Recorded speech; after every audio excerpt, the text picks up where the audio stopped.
In the year 2874, the Milky Way was at peace, or at least the kind of peace that comes after 1,000 treaties, 10,000 trade agreements, and the quiet understanding that no one wanted another war like the one that had nearly shattered the Spiral Armada 3 centuries earlier. The great species of the galaxy, the crystalline Veari, the gaseous Lurelin collective, the insectoid Kresh Dominion, the ancient plant-like Mycona, and hundreds of others, met every 50 standard years on the neutral station of Concordance Prime to renew the accord of mutual non-interference. They spoke in soft harmonics, exchanged gifts of light and scent, and congratulated one another on another half-century without apocalypse. On the agenda that cycle was a minor item, buried under Item 47C, unusual emissions from the galactic halo object designated X-4471, the MA. The observer probe had returned only 17 seconds of data before it vanished, a perfect sphere of absolute black, 0.8 light-years in diameter, emitting no radiation, reflecting nothing, and accelerating inward at 0.3 c on a vector that would eventually clip the galactic plane. The probe's final frame showed something opening inside the sphere, something that looked disturbingly like a mouth. The Veari delegation pulsed in polite alarm. The Lurelin swirled in contemplative mauve. The Kresh clicked their mandibles once, the equivalent of a shrug. The Mycona simply photosynthesized. After 3 hours of debate conducted in 17 languages and 4 non-auditory spectra, the Accord voted 312-4, with 891 abstentions, to classify X-4471 as a natural phenomenon of no immediate concern. A committee was formed. The committee scheduled its first meeting for the next decade. Everyone went home. Humanity was not invited to the vote. Humanity had never been invited to anything. We were still the new kids, barely 200 years past our first warp jump, confined by ancient treaty to a 200 light-year bubble around Sol because the older races remembered what we'd done to ourselves with mere chemical rockets and nuclear fire. They called us reckless, emotional, biologically obsessed with breeding and borders. They were not entirely wrong. But we listened. While the galaxy yawned, the Terran Intelligence Directorate's Deep Space Array at Pluto Relay recorded the same 17 seconds of footage. Within 6 hours, the clip was on the desk of Admiral Layla Hassan, commander of the Black Fleet, humanity's quiet little navy that officially didn't exist. By the next morning, it was in front of the Terran Security Council. The Council argued for 9 days. The Europeans wanted to warn the Accord. The Pan-African Union wanted to weaponize neutron star material. The Martian cartel wanted to sell tickets. The Lunar Republic wanted to nuke it from orbit, just to be sure. In the end, they did what humans always do when we're scared. We prepared for war and hoped for peace, both at the same time. Project Last Argument was born in a classified shipyard buried inside the moon Ganymede. 12 ships. Not elegant. Not pretty. Just big. Each one a flying city of railguns, gravitic lances, antimatter foundries, and one thing no other species had ever built at scale, a Casimir-shielded Orion drive, a 23rd century nightmare dusted off, upgraded, and wrapped in enough armor to make a planet blush. We called them the Wall Class. Their job was simple. If that thing opened its mouth toward inhabited space, we would park ourselves in front of it and empty every magazine humanity had ever invented.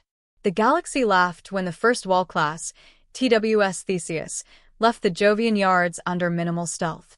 The Veari ambassador filed a protest about destabilizing demonstrations of primate aggression.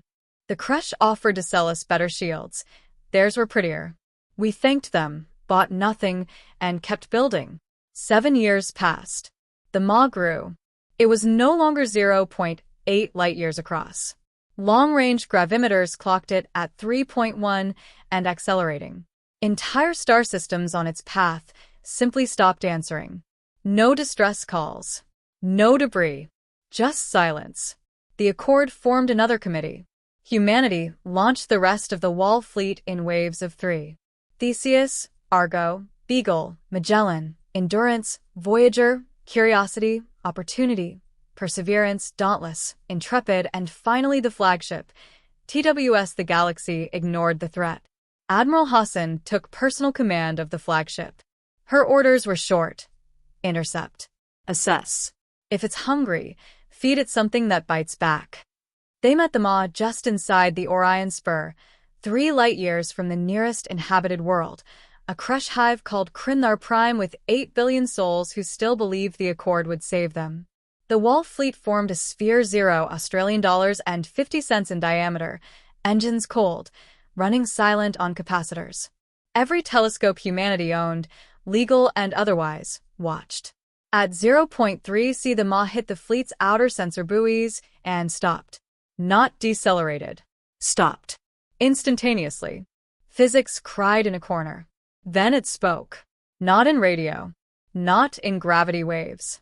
It spoke directly into the minds of every living thing within 10 light-years. The message was the same in every language, including ones that had been dead for 20,000 years. I am the thirst. I have crossed the great night between galaxies. Your stars are ripe. The Crush Hive fleets, hastily mobilized after 7 years of ignoring the problem, arrived an hour later. They formed their traditional spiral attack pattern, sang their traditional war hymns, and opened fire with weapons that could crack moons. The Maw inhaled. 800 dreadnoughts and 30 million warriors ceased to exist. No explosion. No wreckage.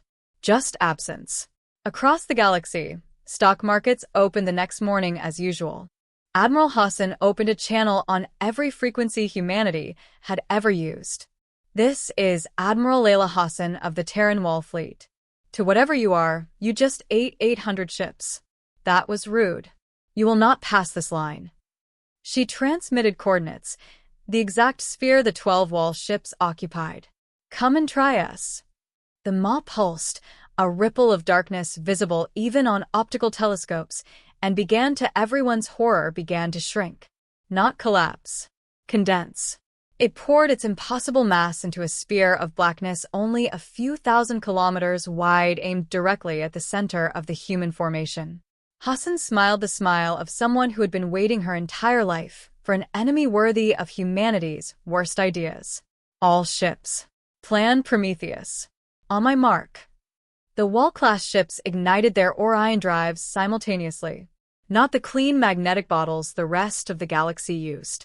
Actual 20-megaton nuclear-shaped charges, detonating behind meter-thick tungsten plates at a rate of 10 per second. The 12 ships leapt forward at 40 G, a brutal, obscene acceleration no inertial dampener ever designed could fully cancel.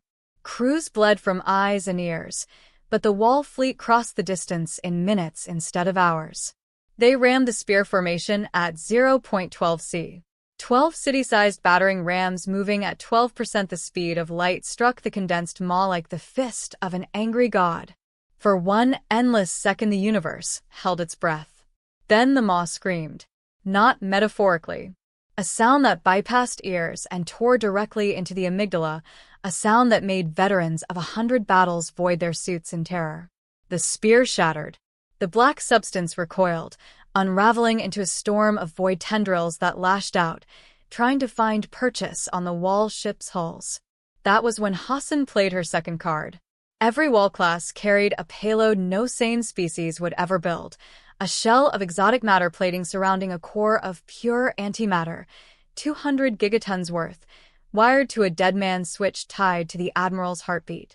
The fleet had one order if they failed: turn the Maw's path into the biggest explosion the galaxy had ever seen and hope the shockwaves sterilized it for good. But Hassan had a better idea. As the tendrils wrapped around Theseus and began to squeeze, she opened the channel again. Hey, asshole. You said you were thirsty. She hit the switch. Every ship vented its entire stock of shape-charge bombs, not behind them this time, but forward. Thousands of nuclear fireflies streaming into the Maw's open wounds. Then the Wall fleet fired their main guns. Gravitic lances that didn't shoot energy or projectiles, but focused negative mass fields, artificial holes in space-time itself. The Maw convulsed. And for the first time in 14 billion years of consumption, it felt pain. The tendrils retracted. The spear collapsed back into a sphere. And then, impossibly, it turned. Not decelerated. Turned. A 90-degree vector change with no acceleration curve, no inertia. It ran. The Wall fleet, half their crews unconscious, their hulls glowing red from impact friction, watched the Maw accelerate rimward at 0.7 C and climbing, trailing pieces of itself like blood. Admiral Hassan, blood bubbling from her nose in the 12G burn, keyed the open channel one last time. Message to the Galactic Accord. You're welcome. Invoice is in the mail. Next time something crosses intergalactic space to eat you, maybe answer the damned phone. 6 months later, the Maw vanished beyond the galactic edge, wounded, terrified, trailing shards that would one day be known as the Black Comet Swarm. The Accord offered humanity full membership and a seat on the High Council. We told them we'd think about it. Instead, we built 13 more Wall-class ships, just in case it comes back thirsty. And somewhere, in the deep records of a species that measures time in geological epochs, a new entry was made. Do not feed after midnight. Do not anger the primates. They bite.